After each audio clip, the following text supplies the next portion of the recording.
باللہ من الشیطان الرجیم بسم اللہ الرحمن الرحیم۔ یہ قرآن کی 4تھی سورہ شروع ہونے جا رہی ہے۔ اس کا نام سورہ نساء، نساء مانا تھا عورت۔ اس سورہ میں عورتوں کا کئی بار ذکر آیا، اس لیے اس کا نام سورہ نساء رکھا ہے۔ اس سورہ میں اللہ تعالیٰ نے سوشل لائف کے بارے میں یعنی سماجی زندگی کے بارے میں خاص طور پر فوکس کیا ہے کہ آپ جو ہے اپنی سماجی زندگی کیسے گزاریں، نکاح کیسے کریں اور اپنے گھر کا بٹوارا کیسے کریں، اس سب معاملات کا اس میں ذکر آیا۔ اس میں کل 176 آیتیں ہیں۔ تو اب شروع کیے جاتے ہیں انشاءاللہ، اور وہ آیتیں ہیں۔ پہلی آیت، یا ایھا الناس اتقوا ربکم الذی خلقکم من نفس واحد، اے لوگوں اپنے اس رب کا تقوی اختیار کرو جس نے تمہیں ایک جان سے پیدا کیا ہے۔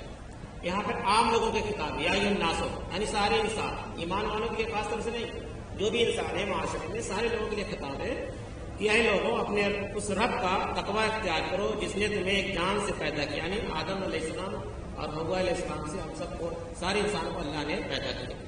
دیکھیے معاشرتی مسائل کے ضمن گفتگو اس بنیادی بات سے شروع کی گئی ہے کہ اپنے خالق اور مالک کا تقوی اختیار کریں، یعنی جو جسم اللہ نے دیے ان کو اپنے خالق اور مالک کا تقوی اختیار کریں، اللہ سے ڈرو۔ وخلق منها زوجها، اور اسی سے اس کا جوڑا بنایا۔ اس نے تمہیں ایک آدم علیہ السلام سے پیدا کیا اور اسی آدم سے اس کا جوڑا بنایا۔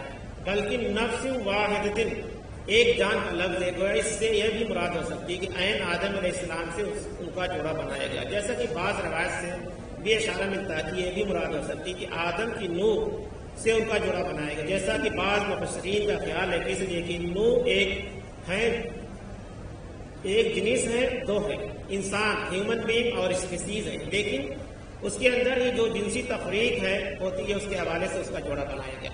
وَبَثَّ مِنْهَا رِجَالًا كَثِيرًا وَنِسَاءً، اور ان دونوں سے پھیلا دیے زمین میں کثیر تعداد میں مرد اور عورتیں، یعنی آدم علیہ السلام اور حوا علیہ السلام سے جو بھی انسان میں پیدا ہوئے اللہ تعالیٰ نے ان کے سارے زمین پہ پھیلا دیا۔ منہا سے مراد یقیناً آدم حوا ہے۔ اگر آپ اس انسانی سراغ لگانے کے پیچھے جائیں تو آغاز میں ایک انسانی جوڑا آدم حوا پائیں گے، اس سے رشتہ پوری انسانی سطح پر جا کر رشتہ اخوت میں منسلک ہو جاتی ہے۔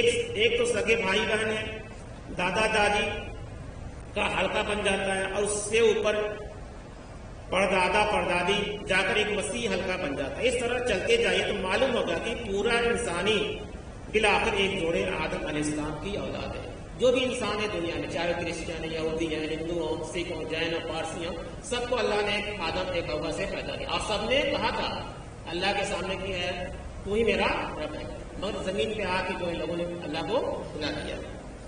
واتقوا اللہ الذی تساءلون بہ والارحام، اور تقوی اختیار کرو اس اللہ کا جس کا تم ایک دوسرے کو واسطہ دیتے ہو اور رحمی اور رشتوں کا لحاظ رکھو۔ تقوی کی تاکید ملاحظہ کیجیے، ایک ہی آیت میں دوسری مرتبہ پھر تقوی کا حکم آیا، فرمایا کہ اس اللہ کا تقوی اختیار کرو، یعنی اللہ سے ڈرو جس کا تم ایک دوسرے کو واسطہ دیتے ہو۔ آپ کو معلوم ہے کہ فقیر بھی مانگتا ہے تو اللہ کے نام پر مانگتا ہے، جھگڑوں کو جب نپٹایا جاتا ہے تو آخر کار کہنا پڑتا ہے اللہ کا نام مانو اور اپنی اس ضد سے باز آ جاؤ۔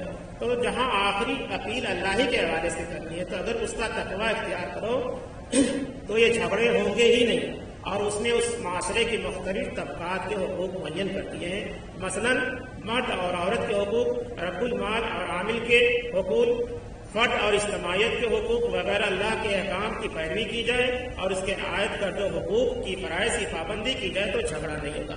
یعنی جو معاشرہ ہم لوگ دیکھ رہے ہیں اس وقت، اس میں شریعت ہے مگر بہت کم تعداد میں، بہت کچھ کم لوگوں کے پاس ہے۔ اکثر بیشتر شریعت کے لوگ مذہب لگا رہے ہیں، اگر آپ شریعت پہ چلیں تو یہ جو جھگڑا آپسی معاملات ہیں وہ نہیں ہوگا، اور اللہ سے جب ڈریں گے تو ظاہر سی بات ہے کہ کچھ درگزر کر دیں گے، کچھ معاف کر دیں گے تو جھگڑا ہوگا ہی نہیں۔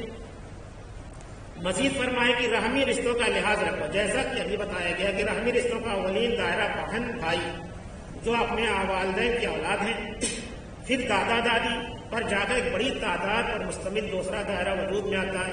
یہ رحمی رشتے ہیں، انہیں رحمی رشتوں کو پھیلاتے جائیے گا تو کل بنی آدم اور کل بناتے حوا سے سب ایک ہی نسل ہے، ایک ہی باپ ہیں اور ایک ہی ماں کی اولاد ہے۔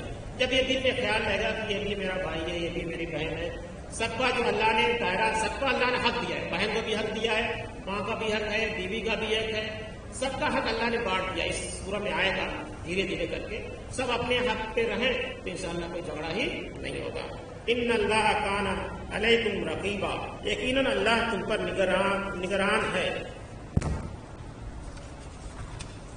یہ تقویٰ کی روح ہے. اگر ہر وقت یہ خیال رہے کہ مجھے کوئی دیکھ رہا ہے، میرا ہر عمل اس کی نگاہ میں ہے، کوئی عمل اس سے چھپا نہیں ہے، تو انسان کا دل اللہ کے تقویٰ سے معمور ہو جائے گا. یعنی اللہ، آج تو بھائی ہم سی سی کیمرہ بھی دیکھ لیں، جیسے بہت جگہ چوری ہو جاتی تھی، لوگ ڈر گئے ہیں نا سی سی کیمرہ کی وجہ سے. مگر ہمارے پاس جو اللہ کا تقویٰ ہونا چاہیے، اللہ ہمیں دیکھ رہا ہے، ہر جگہ دیکھ رہا ہے، چاہے آپ جو ہے ساتھ سمندر کے نیچے ہو، شاید پانی میں ہو، چاہے کہیں بھی تاخانے میں ہو، اللہ دیکھ رہا ہے. اگر یہ دل بات میں بیٹھ جائے تو پھر کوئی برائی انسان سے ہونا نہ ہوگی. اگر استحضار چاہیے کہ میں نے سب دروازے اور کھڑکیاں بند کر دیے اور پردے گرا دیے، لیکن ایک آنکھ سے میں نہیں چھپ سکتا، تو یہی تقویٰ ہے. اور اگر تقویٰ ہوگا تو پھر اللہ کے ہر حکم کی پابندی کی جائے گی. یہ حکمت نبوت ہے کہ اس آیت نبی کریم صلی اللہ علیہ وسلم نے خطبہ نکاح میں شامل فرمایا تھا. نکاح کا وہ موقع ہوتا ہے ایک مرد ایک عورت کے درمیان رشتہ قائم ہو رہا ہے، یعنی ایک آدم کا ایک بیٹا اور حوا کی ایک بیٹی ہے، پھر اس رشتے میں منسلک ہو رہے ہیں جس میں آدم اور حوا تھے. جس طرح ان دونوں میں نسل پھیلی ہے، اسی طرح اب ان دونوں سے نسل آگے بڑھے گی. لیکن اس پورے معاشرتی معاملے میں، خاندانی معاملات میں اللہ کا تقویٰ انتہائی اہم ہے. جیسے ہم نے سورہ بقرہ میں دیکھا کہ بار بار واتقوا اللہ کی تاکید فرمائی، یعنی اللہ کا تقویٰ اختیار کرو.